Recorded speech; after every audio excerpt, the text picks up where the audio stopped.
ꯑꯗꯣ ꯍꯧꯖꯤꯛ ꯁꯤꯔꯩꯁꯤꯗ ꯈ꯭ꯋꯥꯏꯗꯒꯤ ꯑꯍꯥꯟꯕ ꯃꯛꯇꯗ ꯂꯩꯉꯥꯛꯁꯤ ꯂꯩꯕ ꯇꯥꯔꯒꯗꯤ ꯂꯩꯉꯥꯛꯁꯤꯅ ꯑꯍꯥꯟꯕ ꯇꯧꯍꯟꯅꯤꯡꯕ ꯂꯩꯉꯥꯛꯁꯤꯅ ꯇꯧꯐꯝ ꯊꯣꯛꯑꯦꯅ ꯈꯟꯕ ꯑꯗꯨꯒꯤ ꯃꯅꯨꯡꯗ ꯑꯩꯈꯣꯏꯒꯤ ꯂꯝꯗꯝ ꯁꯤꯔꯩꯁꯤꯗ ꯑꯩꯈꯣꯏꯒꯤ ꯂꯣ ꯑꯦꯟ ꯒꯕꯔꯅꯥꯟꯁ ꯃꯁꯤ ꯇꯣꯇꯦꯂꯤ ꯀꯣꯂꯥꯞꯁ ꯑꯣꯏꯔꯦꯕ ꯃꯅꯨꯡ ꯍꯟꯖꯟꯅ ꯌꯦꯡꯉꯨꯕ ꯃꯇꯝꯗ ꯂꯩꯉꯥꯛꯁꯤ ꯃꯁꯤꯒꯤ ꯂꯩꯔꯤꯕ ꯃꯦꯆꯤꯅꯔꯤꯁꯤꯡꯁꯦ ꯇꯧꯔꯤꯕ ꯊꯕꯛꯁꯤꯡꯁꯦ ꯂꯣꯏꯅ ꯑꯩꯈꯣꯏꯒꯤ ꯍꯣꯂꯣ ꯑꯣꯏꯔꯦ ꯀꯣꯂꯥꯞꯁ ꯑꯣꯏꯔꯦꯕ ꯌꯥꯝꯅ ꯁꯤꯁꯇꯦꯃꯦꯇꯤꯛ ꯑꯣꯏꯕ ꯑꯗꯨꯝꯕ ꯂꯩꯉꯥꯛꯀꯤ ꯑꯗꯨꯝꯕ ꯃꯦꯆꯤꯅꯔꯤ ꯑꯗꯨꯒꯨꯝꯕ ꯋꯥꯛ ꯑꯗꯨꯝꯕ ꯁꯤꯁꯇꯦꯝ ꯒꯕꯔꯅꯥꯟꯁꯇꯣ ꯃꯗꯨ ꯑꯩꯈꯣꯏꯅ ꯎꯔꯛꯇꯕ ꯃꯇꯝ ꯁꯥꯡꯉꯦꯕ ꯂꯝꯗꯝꯁꯤꯗ ꯀꯅꯥꯒꯨꯝꯕ ꯑꯗꯨꯝꯕ ꯃꯁꯛ ꯂꯣꯠꯄ ꯏꯂꯤꯃꯦꯟꯁꯤꯡꯅ ꯑꯩꯈꯣꯏꯒꯤ ꯀꯩꯅꯣ ꯇꯧꯕ ꯑꯣꯚꯔ ꯑꯣ ꯇꯧꯕ ꯑꯩꯈꯣꯏ ꯅꯥꯀꯟꯗꯒꯤ ꯑꯩꯈꯣꯏꯒꯤ ꯀꯦꯟ ꯈꯪꯍꯜꯂꯒ ꯑꯩꯈꯣꯏ ꯂꯩꯉꯥꯛꯀꯤ ꯑꯗꯨꯝꯕ ꯑꯣꯐꯤꯁꯥꯔꯁꯤꯡ ꯈꯪꯗꯦ ꯑꯃ ꯈꯪꯗꯦ ꯃꯁꯤꯒꯤ ꯄ꯭ꯔꯦꯁꯔꯗ ꯊꯕꯛ ꯇꯧꯕꯒꯤ ꯃꯑꯣꯡꯁꯨ ꯑꯩꯈꯣꯏ ꯁꯤꯁꯦ ꯂꯩꯇꯕ ꯅꯠꯇꯦꯕ ꯑꯗꯨꯝꯕ ꯁꯤꯁꯇꯦꯝꯁꯨ ꯎꯗꯕ ꯅꯠꯇꯦꯕ ꯑꯗꯨꯅ ꯃꯔꯝ ꯑꯣꯏꯔꯀꯥꯟꯗ ꯀꯨꯀꯤꯒꯤ ꯖꯒꯥꯗ ꯂꯩꯕ ꯑꯗꯨꯝꯕ ꯑꯣꯐꯤꯁꯥꯔꯁꯤꯡꯗꯨꯅ ꯀꯨꯀꯤꯒꯤ ꯑꯗꯨꯒꯨꯝꯕ ꯀꯩꯅꯣꯁꯤꯡꯁꯤꯅ ꯑꯩꯈꯣꯏ ꯀꯦꯟ ꯈꯪꯍꯜꯂꯒ ꯊꯕꯛ ꯇꯧꯅꯅꯕ ꯍꯣꯠꯅꯔꯛꯄꯒꯤ ꯂꯪꯒꯥꯒꯤ ꯖꯒꯥꯗ ꯂꯩꯕꯁꯤꯡꯁꯨ ꯅꯥꯒꯥꯒꯤ ꯖꯒꯥꯗ ꯑꯗꯨꯃꯥꯏꯅ ꯀꯦꯟ ꯈꯪꯍꯜꯂꯒ ꯊꯕꯛ ꯇꯧꯅꯅꯕ ꯍꯣꯠꯅꯔꯛꯄꯒꯤ ꯏꯟꯁꯤꯗꯦꯟ ꯃꯌꯥꯝ ꯑꯃꯁꯨ ꯊꯣꯛꯈ꯭ꯔꯦꯗꯅ ꯏꯚꯟ ꯑꯣꯐꯤꯁꯥꯔꯁꯤꯡ ꯍꯥꯠꯄ ꯇꯨꯞꯄꯅꯆꯤꯡꯕ ꯑꯆꯧꯕ ꯏꯁꯨ ꯑꯣꯏꯈꯤꯕ ꯑꯇꯩ ꯃꯌꯥꯝꯁꯨ ꯂꯩꯈ꯭ꯔꯦꯗꯅ ꯁꯨꯃꯥꯏꯅ ꯑꯩꯈꯣꯏ ꯏꯝꯐꯥꯜꯗ ꯂꯩꯔꯤꯕ ꯚꯦꯂꯤꯗ ꯂꯩꯔꯤꯕ ꯑꯩꯈꯣꯏꯒꯤ ꯑꯣꯐꯤꯁꯁꯤꯡꯁꯤꯁꯨ ꯁꯨꯃꯥꯏꯅ ꯏꯂꯤꯃꯦꯟ ꯃꯌꯥꯝ ꯑꯃꯈꯛꯅ ꯁꯤꯗꯩꯁꯤꯗ ꯑꯩꯈꯣꯏ ꯀꯩꯅꯣ ꯇꯧꯕꯒꯤ ꯄꯣꯠꯁꯦ ꯑꯩꯈꯣꯏ ꯏꯇꯠ ꯇꯠꯇꯅ ꯃꯁꯤ ꯎꯏꯌꯦꯕ ꯃꯁꯤ ꯑꯍꯥꯟꯕꯗ ꯍꯧꯖꯤꯛ ꯂꯥꯛꯀꯗꯧꯔꯤꯕ ꯂꯩꯉꯥꯛꯁꯤꯅ ꯃꯁꯤ ꯇꯣꯇꯦꯜ ꯀꯠ ꯑꯣꯐ ꯇꯧꯔꯒ ꯑꯃꯨꯛꯇꯪ ꯂꯩꯉꯥꯛꯁꯦ ꯃꯥꯒꯤ ꯔꯨꯜꯒꯤ ꯃꯇꯨꯡ ꯏꯟꯅ ꯒꯕꯔꯅꯥꯟꯁꯁꯦ ꯃꯁꯤ ꯐꯖꯅ ꯁ꯭ꯇ꯭ꯔꯤꯛꯂꯤ ꯏꯟꯐꯣꯔꯁ ꯇꯧꯕ ꯗꯦꯠ ꯀꯥꯏꯟ ꯑꯣꯐ ꯒꯕꯔꯅꯥꯟꯁ ꯑꯃ ꯑꯃꯨꯛꯇꯪ ꯁ꯭ꯇꯦꯠꯁꯤꯗ ꯂꯩꯍꯟꯅꯤꯡꯉꯦꯕ ꯅꯝꯕꯔ ꯋꯥꯟ ꯑꯗꯨꯒ ꯂꯦꯠ ꯗ ꯂꯣ ꯁ꯭ꯄꯤꯛꯁ ꯑꯦꯚ꯭ꯔꯤꯊꯤꯡ ꯍꯥꯏꯕꯗꯣ ꯑꯩꯈꯣꯏ ꯁꯤꯗꯩꯁꯤꯗ ꯂꯩꯔꯤꯕ ꯏꯁꯨ ꯃꯌꯥꯝꯁꯦ ꯂꯣꯅ ꯀꯟꯁꯇꯤꯇ꯭ꯌꯨꯁꯟꯅ ꯃꯁꯤ ꯑꯃꯨꯛꯇꯪ ꯐꯖꯅ ꯀꯩꯅꯣ ꯇꯧꯁꯦꯕ ꯁ꯭ꯄꯤꯛꯁ ꯇꯧꯍꯟꯁꯦꯕ ꯁꯄꯣꯁ ꯀꯅꯥꯒꯨꯝꯕ ꯀꯥꯡꯂꯨꯞ ꯑꯃꯒꯤ ꯃꯤꯑꯣꯏ ꯑꯃꯅ ꯅꯠꯇ꯭ꯔꯒ ꯃꯤꯑꯣꯏ ꯈꯔꯅ ꯅꯠꯇ꯭ꯔꯒ ꯒ꯭ꯔꯨꯞ ꯑꯣꯐ ꯄꯤꯄꯜ ꯈꯔꯅ ꯂꯣ ꯀꯥꯏꯕ ꯂꯣ ꯚꯥꯏꯑꯣꯂꯦꯠ ꯇꯧꯕ ꯊꯕꯛ ꯈꯔ ꯇꯧꯔꯦꯕ ꯁꯦ ꯁꯄꯣꯁ ꯑꯩꯈꯣꯏ ꯁꯤꯗꯩꯁꯤꯗ ꯏꯂꯤꯒꯦꯜ ꯏꯃꯤꯒ꯭ꯔꯦꯟꯁ ꯑꯩꯈꯣꯏ ꯁꯤꯗ ꯂꯥꯛꯑꯦꯅ ꯈꯜꯂꯁꯦꯕꯀꯣ ꯂꯥꯛꯏꯕ ꯏꯂꯤꯒꯦꯜ ꯏꯃꯤꯒ꯭ꯔꯦꯟꯁꯦ ꯑꯥꯏꯟ ꯀꯥꯏꯕꯅꯤꯗꯅ ꯀꯟꯁꯇꯤꯇ꯭ꯌꯨꯁꯟꯅꯁꯨ ꯌꯥꯕ ꯅꯠꯇꯦꯗꯅ ꯑꯩꯈꯣꯏ ꯂꯩꯄꯥꯛꯁꯤꯗ ꯀꯟꯁꯇꯤꯇ꯭ꯌꯨꯁꯟꯅ ꯌꯥꯗꯕ ꯃꯑꯣꯡꯗ ꯑꯥꯏꯟ ꯀꯥꯏꯅ ꯑꯇꯣꯞꯄ ꯂꯝꯗꯒꯤ ꯃꯤ ꯆꯪꯁꯜꯂꯛꯄ ꯍꯥꯏꯕꯁꯦ ꯂꯩꯄꯥꯛꯁꯤꯒꯤ ꯂꯩꯔꯤꯕ ꯂꯣꯅ ꯌꯥꯕ ꯅꯠꯇꯦ ꯀꯟꯁꯇꯤꯇ꯭ꯌꯨꯁꯟꯅ ꯌꯥꯕ ꯅꯠꯇꯦꯕ ꯑꯗꯨ ꯑꯣꯏꯇꯥꯔꯒꯗꯤ ꯆꯪꯉꯛꯏꯕ ꯃꯤꯁꯤꯡꯁꯦ ꯃꯁꯤ ꯂꯣꯅ ꯑꯃꯨꯛꯇ ꯆꯞ ꯆꯥꯅ ꯃꯥꯒꯤ ꯃꯊꯧꯁꯤ ꯇꯧꯍꯟꯁꯦꯕ ꯃꯁꯤꯗ ꯀꯨꯀꯤꯅꯕꯨ ꯑꯣꯏꯁꯅꯨ ꯅꯥꯒꯥꯅꯕꯨ ꯑꯣꯏꯁꯅꯨ ꯃꯩꯇꯩꯅ ꯑꯣꯏꯁꯅꯨ ꯄꯥꯡꯒꯟ ꯑꯣꯏꯁꯅꯨ ꯅꯠꯇ꯭ꯔꯒ ꯑꯦꯅꯤ ꯑꯗꯔ ꯀꯝꯃꯨꯅꯤꯇꯤꯁ ꯀꯅꯥꯃꯠꯇꯅ ꯂꯣꯅ ꯃꯥꯒꯤ ꯇꯧꯐꯝ ꯊꯣꯛꯄ ꯊꯕꯛꯁꯤꯡꯗꯣ ꯇꯧꯕꯗ ꯗꯤꯁꯇꯔꯕꯦꯟꯁ ꯄꯤꯔꯣꯏꯁꯦꯕ ꯑꯗꯨꯒ ꯂꯣꯅ ꯑꯃꯨꯛꯇ ꯂꯩꯕꯥꯛꯁꯦ ꯑꯃꯨꯛꯇ ꯂꯩꯕꯥꯛ ꯉꯥꯛꯍꯟꯁꯦꯕ ꯒꯕꯔꯅꯥꯟꯁ ꯑꯃꯨꯛꯇ ꯇꯧꯍꯟꯁꯦꯕ ꯃꯗꯩꯗ ꯑꯩꯈꯣꯏ ꯁꯥꯟꯇꯤ ꯂꯥꯛꯅꯅꯕꯒꯤ ꯃꯔꯝꯁꯦ ꯑꯗꯨ ꯑꯣꯏꯒꯅꯦꯕ ꯂꯣꯒꯤ ꯃꯥꯌꯣꯛꯇ ꯀꯅꯥꯒꯨꯝꯕ ꯑꯃꯇ ꯂꯩꯕ ꯌꯥꯗꯦ ꯂꯣꯒꯤ ꯃꯊꯛꯇ ꯀꯅꯥꯒꯨꯝꯕ ꯑꯃꯇ ꯂꯩꯕ ꯌꯥꯗꯦ ꯁꯤ ꯏꯟꯗꯤꯌꯟ ꯀꯟꯁꯇꯤꯇ꯭ꯌꯨꯁꯟꯒꯤ ꯑꯥꯔꯇꯤꯀꯜ ꯅꯝꯕꯔ 14ꯅ ꯍꯥꯏꯔꯤꯕ ꯅꯠꯇ꯭ꯔꯣ everybody are equal before the law haiba ma leirim natro law haiba si law sina loina bak wahel hanse ba law gi mathak tal kana ta leibi yate ba law sang ta phajana ang ta lai ba lengak sina ta phajana protect toroga governance se phajana chalai ba ngamba adum ba government am khak ahan ba number 1 ohenni ko number 2 akoi corruption free hoiba corruption nei ta corruption sina pumang mangal le corruption sina kadai phawba effect holle haiba kanda lo na yadaba mi changak padu phawba corruption na makoi du yahallamim ni ko corruption tor kanda lo na yadaba mi se changak pa yahallamim ne mangda akhoi miyamam thena khre ko chal akhoi sirai sida ILP leire ko ILP chanare matamda ILP gi wase sum khannarak pa matamda haudongi mangakta sarik thanggadaba akhoi uchi kanano haibagi mongdo akhoi khannaba akhoi mifam kharada sumba wase haudoktana pho ngangna khiba akhoi tajaki bako ado ILP si lerakanda akhoi kano dudi godown du kanana senari chokidar du kanan senari habda adi phom chokidar du senabai mathom lakpa ILP leire ILP si da ain kaina changakpa mapanyi mitop singse masida regulation magi regulatory act gi makhada tofam thokpa magi thabak singse taunabagi damta border da mi thameba border da thamiba singsina magi mathau du tawda da mi thajala di moi senana ba amuk anau leiga ka mamu anau office among darkar leiga tori pra ado karai deino kaithara iba potse corruption di kaitharak pane sumaina corruption haibasina lamdam sireisida kaitharak pagi myam ama leiko अरे अनि सुबदा nepotism and favouritism से मसी खरे हेन खुकन पांगनवा खरे हेन सागई जात चाउबा खरे हेन मपांगन कनबा कांगू सिंगदी लेंगाक तम खोई अचौबा फमथोन पाइबा मियोय सिंग यावदोइनी मंत्री दा यावदोइनी और कनो दा यावदोइनी ऑफिसर सिंग दा यावदोइनी मागी नकदबा मसा मनाव मरी मता करी करा अमा सिंग दो थबक खनबदबु ओरसु थिका पीबदबु ओरसु नत्रगना अखोगी अतै अतै लेंगाक कमरी लेनबा हिरम सिंग मरी लेनबा थबक सिंग दबु ओरसु मदुदे हेन फेवर तौबगी अदुंबा कल्चर अम लई तारगति लमदम सिर फेयर जस्टिस लेरोय अखोई म्याम सिगे मरते इक्वालिटी लेरोय अखोई म्याम सिगे मरते नुसिनबा लेरोय असोनबा कांगलोप सिंग सिदि ऑल अरा अयाबा मतमना मखोइसे कनो ओइरकनेबको अखोई मपानदा हाइबा तारे खुदोंग चाबा फंगदबा अदुंबा स्पेस तुगी मपानदा लेबा कांगलोप अदुम ओइरकनेबको मसी लेहंदनबगी दमक्ता हाइरिबा सिंगसे याम स्ट्रिक्टली लाकदोरिबा लेंगाक्सिना करप्शन नेपोटिज्म फेवरिटिज्म मसी फ्री ओइबा लेंगाकमा अखोई स्टेट सितांगतंग लेहनबा मथौ तायेबा मखा तारकपदा प्लानिंग एंड डेवलपमेंट मसे थमजगेको अखोई सिरेसिदा सुम इचम चंबा याम फागी ओइना यामना अखोई कनो ओइना नतबा यामना एकाडेमिक ओइना नत्रगा यामना डीप ओइबा अखोई कनो द नतबा इचम चंबदा सोरोकसे अमुक तौखाइनी अमुक फुनजनगनिको अरगी अमुक उ थाजंगनी अमुक कथकनी अरगी कलबट अमुक सेमजंगनी अमुक फुनजंगनी सिसिगी पोचे अखोई हम तोइना उइयबको अखोई अमुक्तंग प्लानिंग से फजना तौबिरगदी अखोई मईगिसु इसिंगिसु नुंसितगिसु उवा थाबगिसु ड्रेनगिसु अमुक्तंग मसे कम्प्रिहेंसिवली पाइखत पिखरगा सही तरा कुलमा कुलम कुंथ्रा मा पाइद्रसु याबा नाकंदुमा अदुंबगी मवोंगी ओइबा प्लानिंग एंड डेवलपमेंट से लेंगाक्सिना फजना अखंग हाई एक्सपर्ट सिंग ताना बिरगा पाइखत पिबगी खोंथांग से मरुवाइना लौहननिंगी मखा तारकपदको अखोई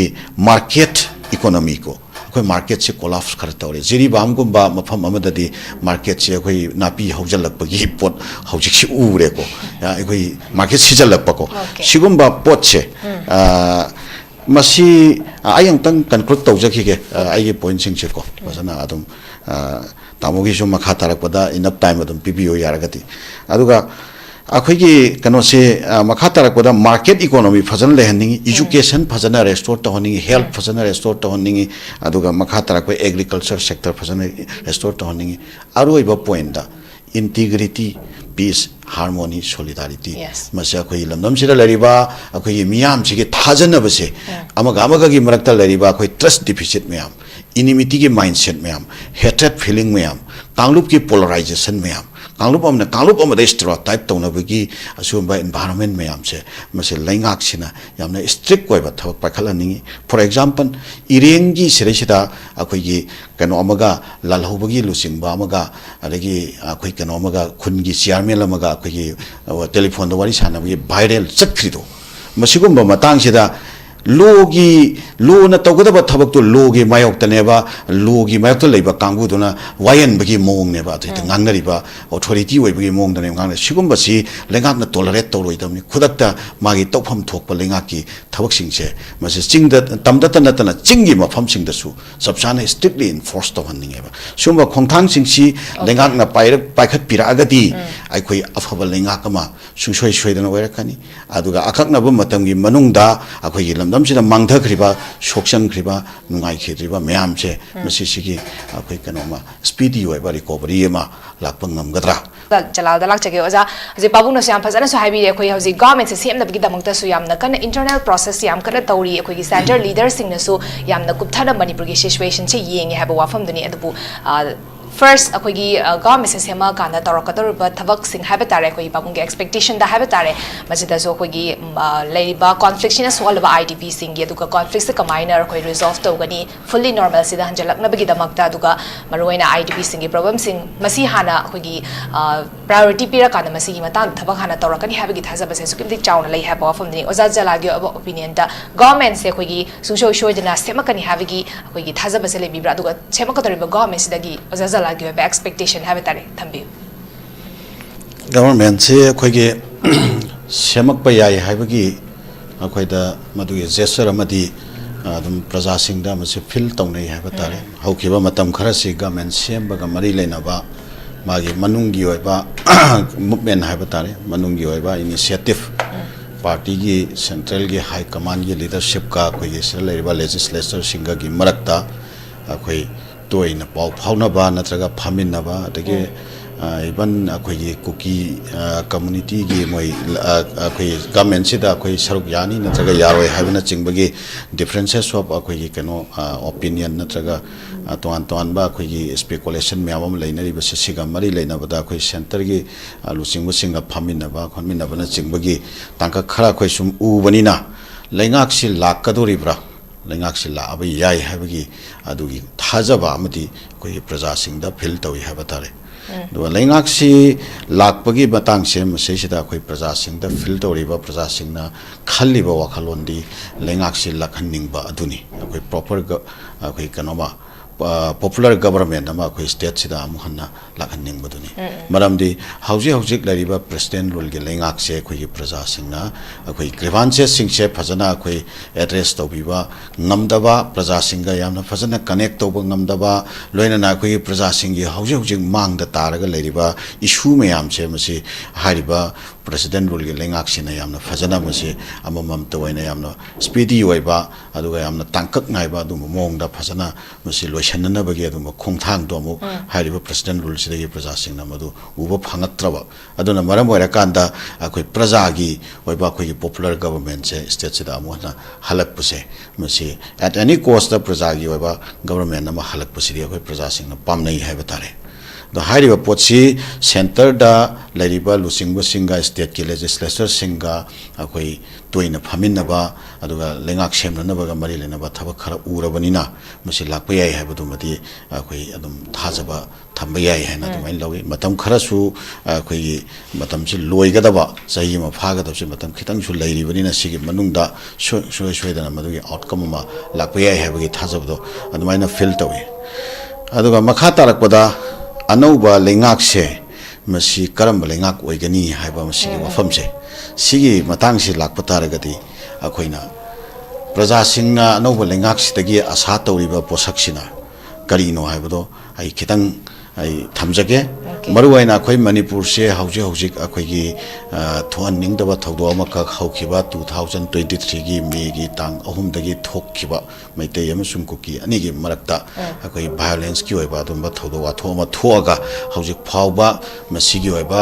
चपचाबा अखोइगी वाखै रोल अमा चपचाना लेतबा दुना मरम ओइराकांदा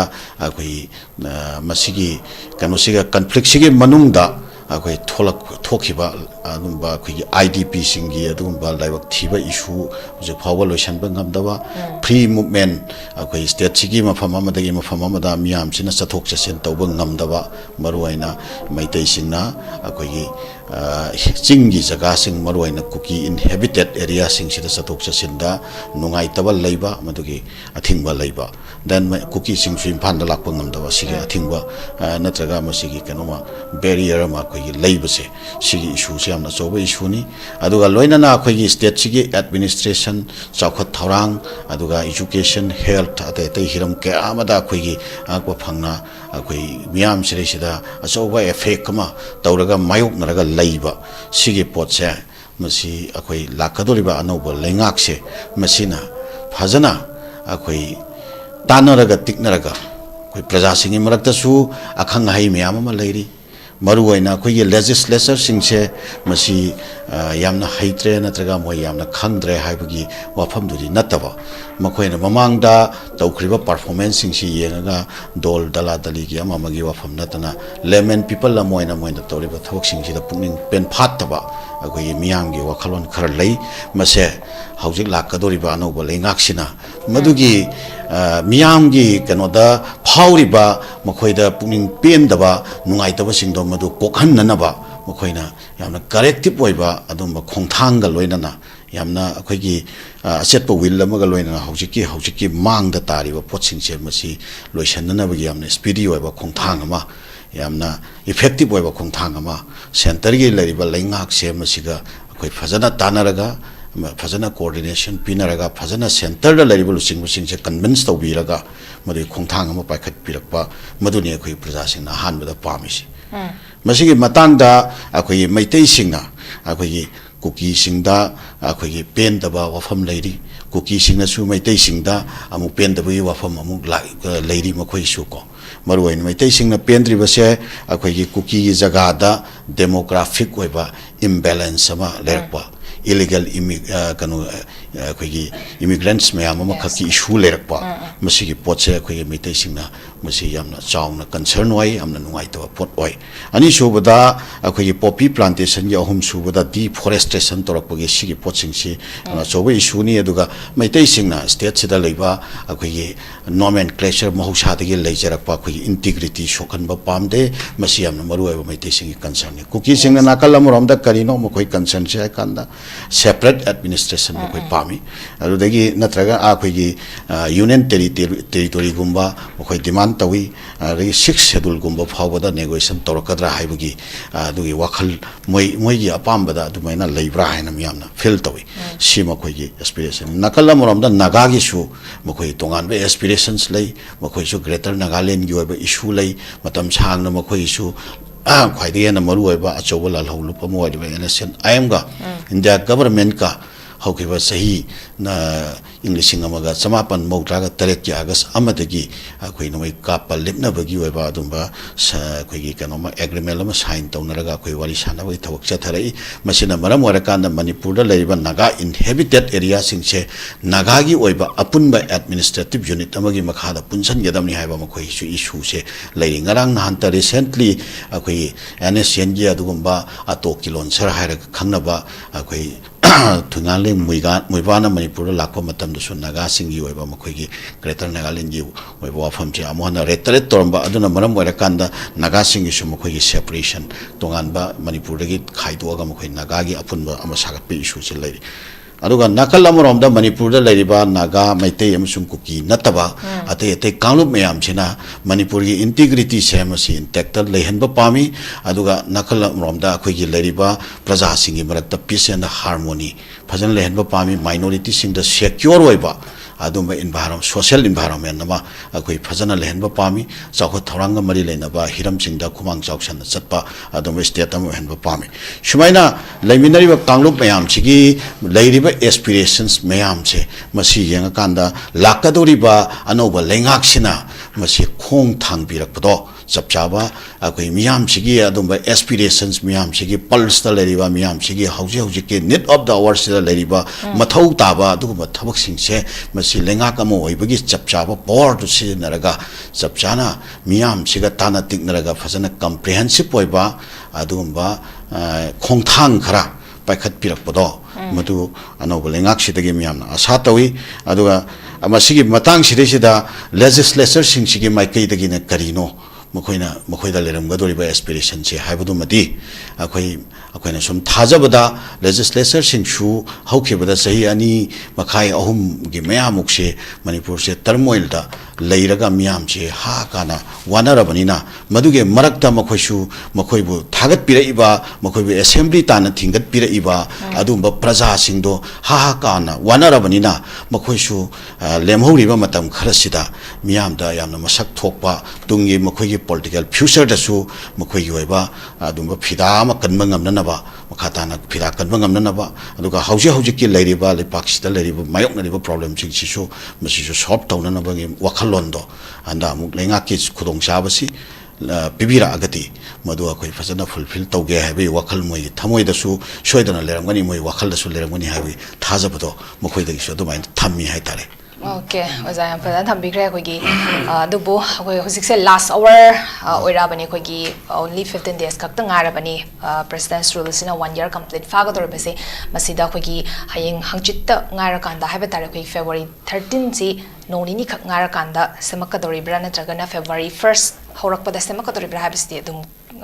प्रजा सिंगदा अदुम चमम नबदि लेरि ममांगदा सो अखोइगी January 26 फावगी मनुंगदा अखोइ सेमकप याय हाइबगी एक्सपेक्टेशन याम लेख्रबने अदुबु सेमक्तना अदुम तोख्रबने ऐ अनिसुबजा अखोइगी पमुन संगसा अदुम याम फजना सु तंबिग्रा हाइ तारे अखोइगी लेंगाक से अखोइ मियाम गी लेंगाक ओरकदोरिबनी अदुना सेमकदोरिबा गवर्नमेंट सु मियाम गी गवर्नमेंट ओरकदोरिबनी ना मियाम गा तानरगा अखोइगी ꯊꯕꯛꯁꯦ ꯑꯗꯨꯃꯛ ꯇꯧꯃꯤꯟꯅꯕꯒꯤ ꯑꯗꯨꯒꯨꯝꯕꯒꯤ ꯑꯣꯏꯊꯣꯔꯛꯄ ꯌꯥꯕꯒꯤ ꯑꯗꯨꯃꯛ ꯊꯥꯖꯕ ꯄꯥꯕꯨꯡꯅꯁꯨ ꯌꯥꯝ ꯐꯖꯅꯁꯨ ꯊꯝꯕꯤꯈ꯭ꯔꯦ ꯕꯠ ꯑꯗꯨꯕꯨ ꯍꯧꯖꯤꯛ ꯂꯥꯛꯏꯕꯁꯦ ꯑꯩꯈꯣꯏꯒꯤ ꯃꯅꯤꯄꯨꯔꯒꯤ ꯑꯣꯏꯔꯤꯕ ꯁꯤꯆꯨꯋꯦꯁꯟ ꯍꯥꯏꯕ ꯇꯥꯔꯦ ꯃꯁꯤꯒꯤ ꯃꯇꯥꯡꯗꯁꯨ ꯑꯩꯈꯣꯏ ꯄꯣꯂꯤꯇꯤꯀꯦꯜ ꯗꯥꯏꯂꯣꯒꯁꯤ ꯃꯃꯥꯡꯗꯁꯨ ꯃꯌꯥꯝꯁꯨ ꯇꯧꯈ꯭ꯔꯕꯅꯤ ꯑꯗꯨꯒ ꯍꯥꯏꯗꯤ ꯂꯥꯛꯀꯗꯧꯔꯤꯕ ꯒꯚꯔꯟꯃꯦꯟꯠꯁꯤꯅꯁꯨ ꯑꯗꯨꯃꯛ ꯃꯅꯤꯄꯨꯔꯒꯤ ꯂꯩꯔꯤꯕ ꯀꯣꯟꯐ꯭ꯂꯤꯛ ꯃꯁꯤꯒꯤꯗ ꯌꯥꯁꯟꯅꯕ ꯄꯨꯔꯛꯅꯕꯒꯤꯗꯃꯛꯇ ꯍꯥꯏꯕ ꯇꯥꯔꯦ ꯃꯅꯤꯄꯨꯔꯗ ꯐꯨꯜꯂꯤ ꯑꯩꯈꯣꯏꯒꯤ ꯀꯣꯟꯐ꯭ꯂꯤꯛ ꯊꯣꯛꯑꯒ ꯂꯩꯔꯤꯕ ꯀꯝꯃ꯭ꯌꯨꯅꯤꯇꯤ ꯑꯅꯤ ꯆꯪꯅꯕ ꯌꯥꯗ꯭ꯔꯕꯁꯤꯁꯨ ꯐꯨꯜꯂꯤ ꯑꯩꯈꯣꯏ ꯆꯪꯅꯕ ꯌꯥꯔꯛꯅꯕ ꯍꯥꯟꯅꯒꯨꯝꯅ ꯅꯨꯡꯁꯤ ꯆꯥꯟꯅꯅ ꯂꯩꯃꯤꯟꯅꯔꯛꯅꯕ ꯊꯕꯛꯁꯨ ꯑꯗꯨꯃꯛ ꯄꯥꯏꯈꯠꯂꯛꯀꯅꯤ ꯍꯥꯏꯕꯒꯤ ꯊꯥꯖꯕꯁꯨ ꯊꯝꯖꯕꯒ ꯂꯣꯏꯅꯅ ꯑꯩꯈꯣꯏꯒꯤ ꯍꯧꯖꯤꯛꯀꯤ ꯂꯩꯔꯤꯕ ꯑꯩꯈꯣꯏ ꯁꯦꯝꯃꯛꯀꯗꯧꯔꯤꯕꯅꯤ ꯑꯩꯈꯣꯏꯒꯤ ꯁꯦꯟꯇꯔꯅ ꯀꯨꯏꯅꯗꯤ ꯌꯦꯡꯉꯒ ꯂꯩꯔꯔꯣꯏ ꯁꯦꯝꯃꯛꯑꯅꯤ ꯍꯥꯏꯕꯒꯤ ꯊꯥꯖꯕꯗꯤ ꯑꯗꯨꯛꯀꯤ ꯃꯇꯤꯛ ꯆꯥꯎꯅ ꯂꯩꯔꯦ ꯕꯠ ꯀꯔꯝꯕ ꯃꯇꯝꯗꯅꯣ ꯍꯥꯏꯕꯗꯤ ꯈꯪꯗꯕꯒꯤ ꯋꯥꯅꯤ ꯑꯗꯨꯕꯨ ꯐꯦꯕ꯭ꯔꯨꯋꯥꯔꯤ 13 ꯐꯥꯎꯒꯤ ꯃꯃꯥꯡꯗꯗꯤ ꯁꯦꯝꯃꯛꯇ꯭ꯔꯒꯗꯤ ꯑꯩꯈꯣꯏꯒꯤ ꯄ꯭ꯔꯦꯁꯤꯗꯦꯟꯁ ꯔꯨꯜꯁꯦ ꯑꯩꯈꯣꯏꯒꯤ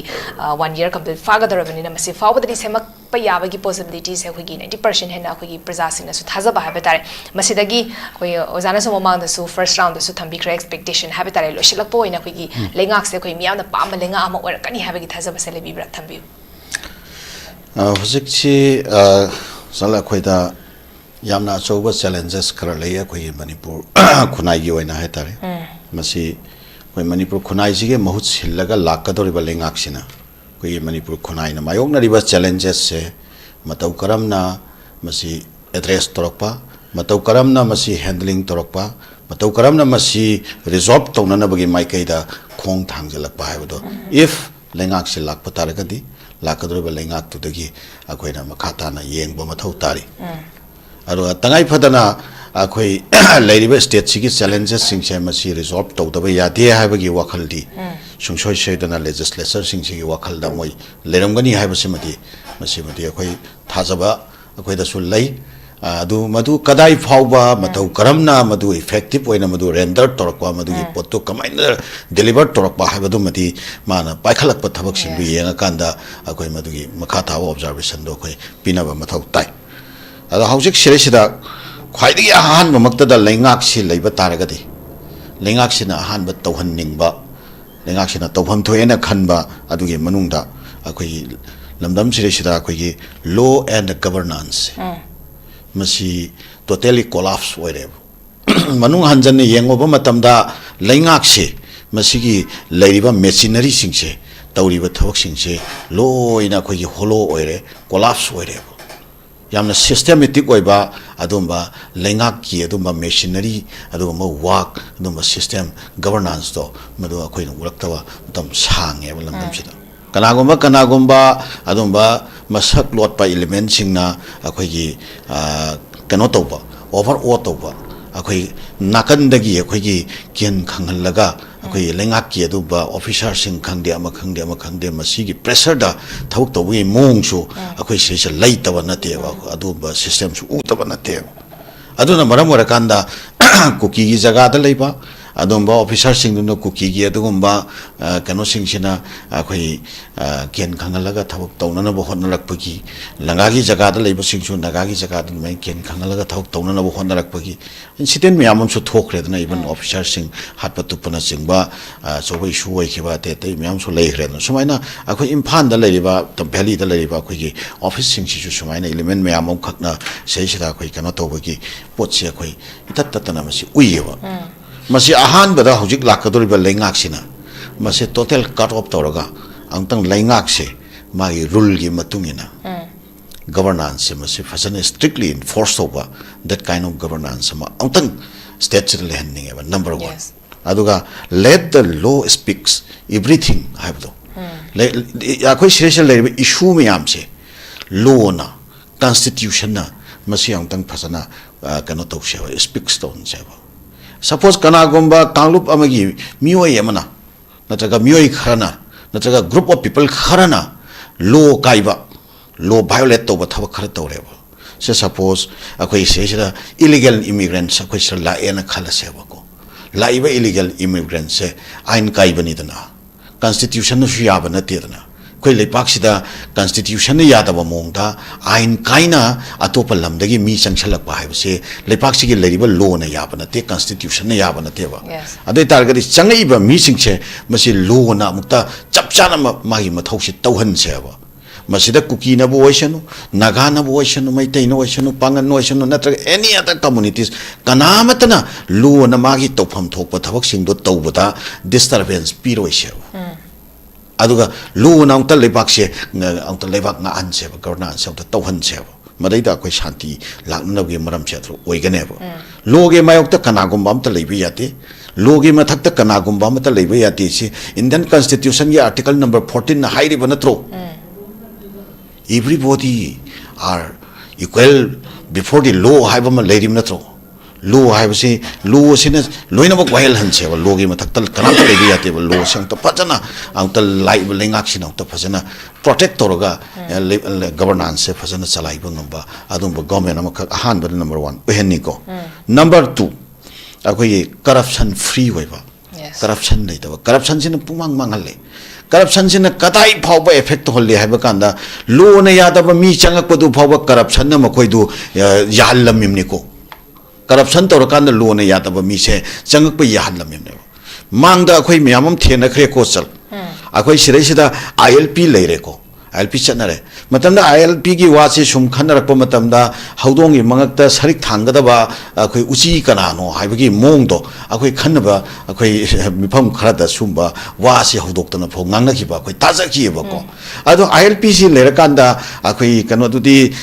godown du kana na scenery chokidar du kana scenery habda adi phom chokidar du sena bai mathom lakwa ILP leire ILP si da ain kaina changakpa mapanyi mitop singse masida regulation magi regulatory act gi makha da tawpham thokpa magi thabak singse tawna bagi dong ta border da mi thameba border da thami ba singsina magi mathau du tawda da mi thajala di moi sena na ba muk anau leiga ka mamu anau bo office among darkar leiga tori pra ado karai de no kaithar ibo potse corruption di kaithar pane sumaina corruption hai basina lamdam sire sida kaithar pagi mya mama leiko अरे अनीशुबदा nepotism and favoritism से मसी खरे है न खुकन पांगनवा खरे है न सागई जात चाउबा खरे है न मपांगन कनवा कांगू सिंगती लेंगाक तम खोई या चाउबा फमथोन पाइबा मियो सिंग याउदोइनी मंत्री द याउदोइनी और कनो द याउदोइनी ऑफिसर सिंग द याउदोइनी मागी नकदबा मसा मनाउ मरी मता करी करा अमा मसिंग दो थबक खनबदबु ओरसु थिका पिबदबु ओरसु नत्रगना अखोगी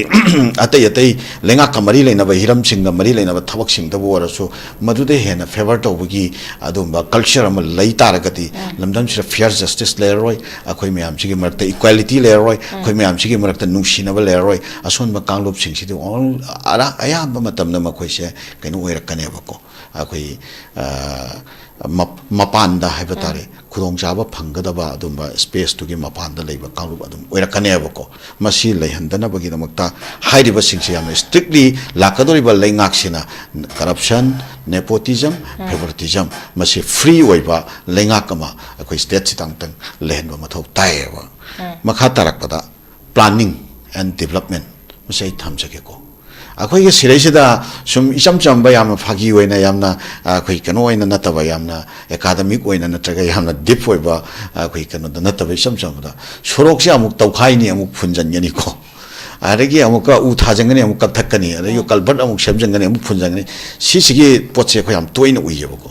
아코이 아무땅 플래닝시 파잖아 떠비라가디 아코이 마이기슈 이생기슈 농식기슈 우와 타버기슈 드레인기슈 아무땅 마시 컴프레hen시브리 파이캅 비크라가 세이 따라 암꿀라마 꿀럼 군트라마 파이드라수 야바 나간두마 아둠버기 모옹기 와이바 플래닝 앤 데벨롭먼트세 랭악시나 파잖아 아캉하이 엑스퍼트싱가 따나비라가 파이캅 비버기 공탕시 머로이나 라환닝이 마카타락바다고 아코이기 마켓 이코노미고 कोई मार्केट से कोलाप्स करता हो जेरी बाम को बा मफम अमददी मार्केट से कोई नापी हौजलपगी पोट हौजिक से उरे को या कोई मार्केट सिजलपको सिगुम्बा पोट से मसी आयंग तंग कंक्लूड तौजखिगे आइगे पॉइंट सिंग से को फजना अदुम तामोगी सु मखा तारकपदा इनफ टाइम अदुम पीबीओ यारगति अदुगा अखोगी कनो से मखा तारकपदा मार्केट इकोनॉमी फजन लेहनिंग एजुकेशन फजन रेस्टोर तहनिंग हेल्थ फजन रेस्टोर तहनिंग अदुगा मखा तारक एग्रीकल्चर सेक्टर फजन रेस्टोर तहनिंग अरोइबा पॉइंट दा इंटीग्रिटी पीस हार्मोनी सोलिडारिटी मसे अखोई लमदम सिदा लरिबा अखोई मियाम सिगे थाजनबसे अमगामगागी मरक्ता लरिबा अखोई ट्रस्ट डिफिसिट मैम इनिमिटी के माइंडसेट मैम हेट्रेड फीलिंग मैम कांगलुप की पोलराइजेशन मैम कांगलुप अमने कांगलुप अमदे स्टेरियोटाइप तौनबगी असुबा एनवायरनमेंट मैमसे मसे लैंगाकसिना यामना स्ट्रिक्ट ओइबा थबक पाखलानिंगी फॉर एग्जांपल इरेंगी सिरेसिदा अखोइगी कनो अमगा लालहौबगी लुसिंबा अमगा अदगी अखोइ कनो अमगा खुनगी चेयरमैन अमगा अखोइगी टेलीफोन द वारी सानबगी वायरल चटख्रिदो मसिगुम्बा मतंगसिदा लोगी लोना तौगदबा थबक तो लोगी मायोक्तनेबा लोगी मायोक्त लेबा कांगुदुना वायनबगी मोंगनेबा अथि ngangnariba authority oibagi mongdane ngangne sigumbasi lengakna tolerate toroidamni khudakta magi tokpham thokpa lengaki thabaksingse masi chingda tamda tanatana chingi mafam singdasu sabsana strictly enforced tawhaningeba sumba khongthang singsi lengakna paikhat pira agadi aikhoi afaba lengakama sungsoi soidana oirakani aduga akakna bu matamgi manungda akhoi lamdamsida mangthakriba sokchangkriba nungaikhitriba mayamse masi sigi akhoi kanoma speedy oiba recovery ma lakpa ngamgadra madugi asa amakha akhoi lengakta positive oina yengba yabra sumaina ai wafam khara seroi boina hangatse okay amazan thambikhre pawuna sam phasana thambikhre